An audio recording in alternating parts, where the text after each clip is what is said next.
Long ago, when the world still remembered gods and feared monsters, the continent of Ethia was divided by 4 dark walls of living power.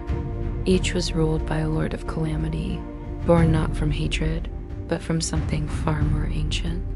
Among them, the most feared was Clevatess, lord of the moonlit beasts. No prayer pierced his veil of mist, but legend spoke of a destined warrior, the hero of heroes, who would rise and break the curse. For centuries, no army returned from his mountain, and so 13 heroes marched to their fate. Alicia, we're close. The summit is just ahead. Clevatess won't expect all 13 of us. Warrior, they say the last party was turned to ash without a sound. Alicia, then let our names be louder than silence. Snowflakes fell like feathers from a broken sky. The night carried no wind, only a deep, rhythmic heartbeat thudding from the mountaintop like a warning. They stepped into the ruins, weapons glowing, breath shaking, souls burning. And then he appeared. A towering figure, wrapped in shadows, silver armor edged with stars, violet eyes glowing beneath his horned helm. Clevatess, you carry light as if it were truth. But what is light if not another kind of hunger? Alicia, I carry light because it remembers the ones you've taken. Clevatess, then let memory be your final companion. The first blow came like thunder. Swords of flame, lances of lightning, they hurled everything at him. But Clevatess moved like the breath between thoughts. Effortless, cold, eternal. One by one, they fell. Shields shattered. Spells broke mid-chant. And Alicia, she fought until her blade cracked in her hands. Alicia, even if we fall, someone will rise again. That is what makes us human. Clevatess, and what makes you break? Darkness closed in. A final scream was swallowed by snow. The battle ended, not with a roar, but with a sigh. And then from beneath a torn cloak came a sound he did not expect. A baby's cry. Clevatess stepped through the ruins, eyes narrowed. There, tucked in the folds of the fallen hero's mantle, was a child. Small, soft, alive. He knelt, reached out a clawed hand. The baby grasped his finger and stopped crying. Clevatess, you survived. Even in the mouth of death, you reached for life. Far above the world, in the fortress of the moon beasts, the Lord of Darkness sat beside a fire. In his arms, the child slept, and beside them, a figure stirred. One of the 13, eyes now empty, flesh returned, but life no longer his own. Clevatess, the world fears me, but this child, she smiled. Her name shall be Luna. Narrator, thus begins a story not of destruction, but of something far stranger. A beast who raised a child, watching in silence. A knight who forgot death. In a world, each chamber was lined with artifacts from a world long gone silent, swords, cracked hourglasses, books whose words no longer stayed on the page. Luna grew quickly, as mortal children do. Yet time passed slowly in the fortress above the clouds. Clevatess moved through its halls not as a monster, but as a shadow. And now, in the quietest corner of the fortress, a new sound had taken root, the soft cooing of a child.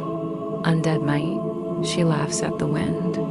Does she not understand what this place is? Clevatess, he taught her not words, but presence.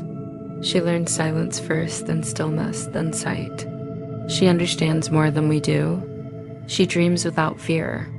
Clevatess would carry Luna through the long corridors, speaking in a voice too deep for men, yet quiet enough to lull a child.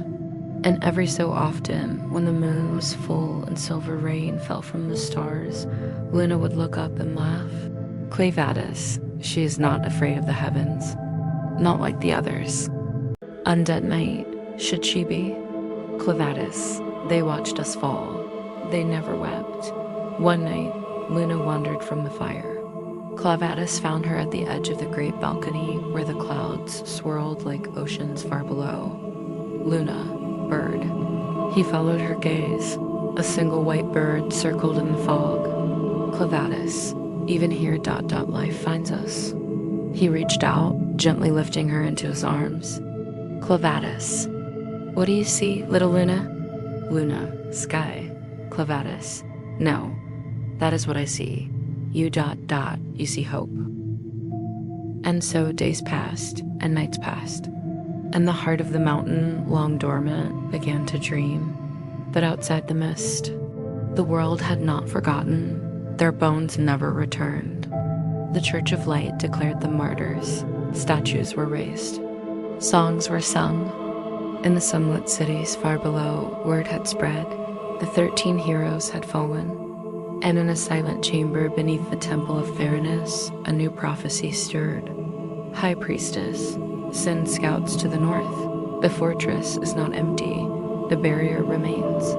Messenger, you believe Clevatess still lives. High Priestess, I believe. I hear footsteps where silence should be.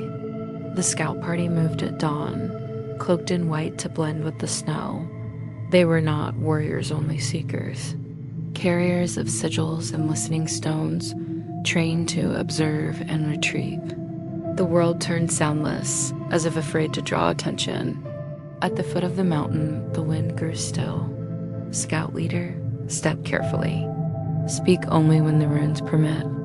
The runes etched into their palms began to glow faintly. They were inside the influence of the Lord. They climbed in silence. For days there was nothing, and then a howl. Scout 2, that was no beast of the forest. Scout leader, no, that was something older. In the fortress, Luna now walked beside Clevatess, her steps light and curious. Luna, why do the stars move, Father? Clevatess, because they are not watching, they are wandering. Luna, like me, Clevatess, yes, but you have a home to return to. Undead Night, she calls you Father. Clevatess, because she chose to. Undead Night, one tome, its cover bound in ash-black leather, pulsed faintly. Will she always? Clevatess, I do not know. That night, Luna wandered to the upper library. One tome, its cover bound in ash-black leather, pulsed faintly. Undead Night, you should not be here. Luna, why do these pages move?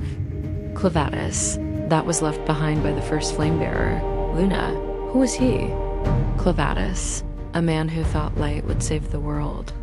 Instead, he fed it to the fire. He gently closed the book. Clevatess, calm Luna. Dreams are safer than memories. Far below, in the valley of the Silver Pines, the scouts had made camp. Scout 3, did you see the lights above the ridge? But dawn did not come. The mist thickened. Then came the howl closer now. A beast of shadow and bone emerged. Scout leader, form the sigil. Now, too late. Only one scout lived to send a message back. They see us now. Clevatess, do you remember the first time you called me Father? Luna, yes, Clevatess. Why did you? Luna, because I wasn't afraid. And you looked alone. Clevatess, the world is coming. Slowly, with banners and prayers, they will not see you. Only me, Luna. Then I will stand where they can see me first. And so, beneath skies forgotten by time, the Lord of moonlit beasts watched the child he spared begin to become something more. Not a hero, not a weapon, but a light he did not yet understand. If you like the video and want to see more videos, subscribe to our channel and hit the bell icon.